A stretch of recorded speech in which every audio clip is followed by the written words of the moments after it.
Sir, आप लोग इंदौर के दौरे पे आए थे, गोरखपुर में, वहाँ क्या क्या देखेंगे और गोरखपुर में किस तरह से बेहतर कार्य किया जाएगा? नमस्कार।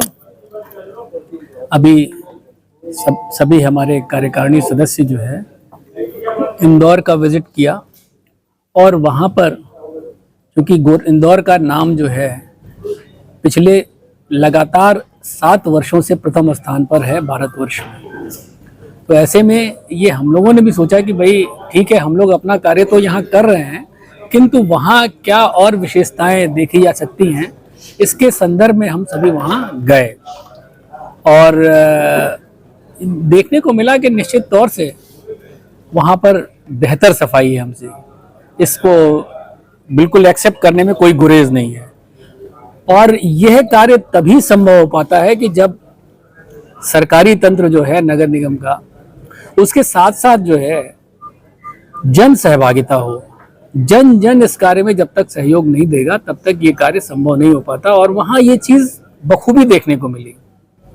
हर व्यक्ति इसके लिए बहुत जागरूक है, हर व्यक्ति अपना दायित्व का निर्वहन करता है और गीले कूड़े और सूखे कूड़े को अलग अलग करके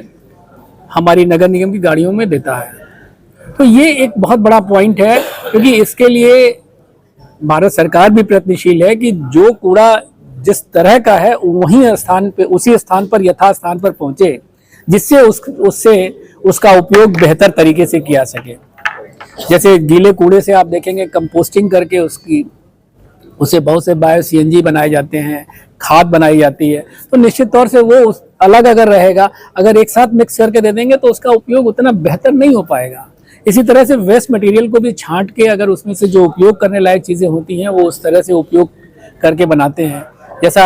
आपने देखा भी होगा कि जो है अभी वहाँ पर एक पार्क में हम लोगों ने देखा कि अयोध्या के राम मंदिर की प्रतिकृति भी जो है वहाँ पर स्थापित की गई है और वो हमें बताया उन लोगों ने, और हम लोगों ने महसूस भी किया कि वो सारी चीज़ें जो है, जो जितने वेस्ट चीज़ें थी, जिन चीज़ों का हम उपयोग नहीं कर पाते हैं, उन चीज़ों से मिला के वो बनी थी। तो निश्चित तौर से ये हम सब के लिए बहुत आवश्यक है कि कूड़े का सेग्रीगेशन, कूड़े को अलग अलग करके नगर निगम की गाड़ियों में भी इधर उधर ना डालें। और इसी क्रम में आपने महसूस किया होगा गोरखपुर में भी पहले से ही जो है कूड़ा पड़ाव लगभग हट चुके हैं, एक आध जगहों पे रह गए, वो भी शीघ्र ही हट जाएंगे और इस दिशा में हम लोग पहले से प्रयत्नशील हैं। लेकिन उनसे सीखने की चीज़ ये है कि जन जन तक वो जागरूक हैं और हमारे सभी जो कार्यकारिणी के सदस्य गए थे उन लोगों ने तो निश्चित किया है कि जो है सब अपने अपने वार्डों से ही ये कार्य शुरू करेंगे और बाकी पार्षदों को भी हम इस बारे में प्रेरित करेंगे कि वो अपना अपना कार्य, अपना दायित्व बखूबी निभाएं, जिससे हमारा गोरखपुर शहर इंदौर से पीछे ना रह जाए बल्कि उससे आगे जाने की हम कोशिश करें। और इसमें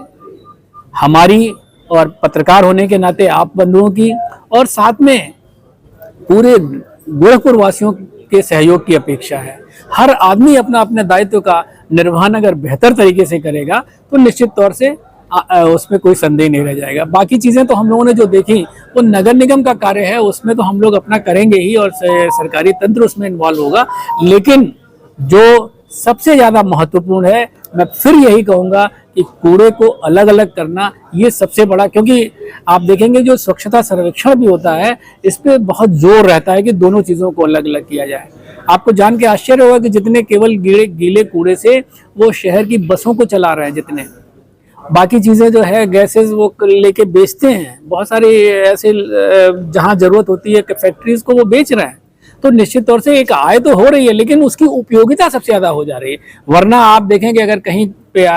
गीला कूड़ा हो तो वहाँ के बगल से जाना आप पसंद नहीं करेंगे, अगर जाएंगे भी तो अपने नाक पर रुमाल रख के जाएंगे।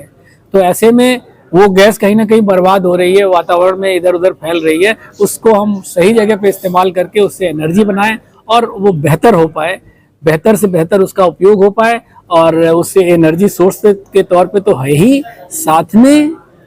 उसका उपयोग अच्छी जगहों पर हो रहा है। इसलिए हम आपसे सभी से अनुरोध करेंगे कि हम सभी इस बारे में पुनः सोचें और हम सभी गोरखपुर को बेहतर नंबर 1 बनाने के लिए प्रयत्नशील हों। धन्यवाद। कुछ घरों, कुछ मोहल्ले ऐसे हैं जो गलियां काफ़ी ज़्यादा हैं और गाड़ियां नहीं पहुंच पा रही हैं, काफ़ी परेशानियां हो रही, क्या इस पे क्या करना है? नहीं देखिए, यहाँ पे गोरखपुर में भी जो है ये पहले से ही ठेला गाड़ी जो हैंड कार्ट जो है वो उसका प्रबंध किया गया है कि जहाँ पर हमारी ये वाली गाड़ियाँ नहीं पहुँच पाती हैं तो वो लाके और एक जगह इकट्ठा करके वो सीधे इसमें डाल देते हैं। अब ये प्रावधान जो है यही है कि जो है कहीं कूड़ा पड़ाव ना रहे, बल्कि वो घर का कूड़ा जो है सीधा का सीधा जो है अपने हमारे कचरे वाली गाड़ियों में आ जाए, जिससे सफाई बखूबी दिखे और हम सभी स्वस्थ भी हों। ऐसा नहीं है कि केवल उसके बहुत सारे लाभ हैं कि हमारा स्वास्थ्य बेहतर होगा, कूड़े से जितनी इन्फेक्शंस होते हैं वो सारी चीज़ें खत्म होंगी, उन कूड़ों का उपयोग बेहतर हो पाए। तो सब ये चीज़ें जो है ऑलरेडी प्रोसेस में है। ऐसा नहीं है कि मैं कह रहा हूँ, बहुत सारे आप देखेंगे, अगर आप गलियों का निरीक्षण करेंगे तो निश्चित तौर से उन गलियों में हैंड कार्ट से उन कूड़ों को कलेक्ट करके और हम लाने की कोशिश कर रहे हैं। धन्यवाद।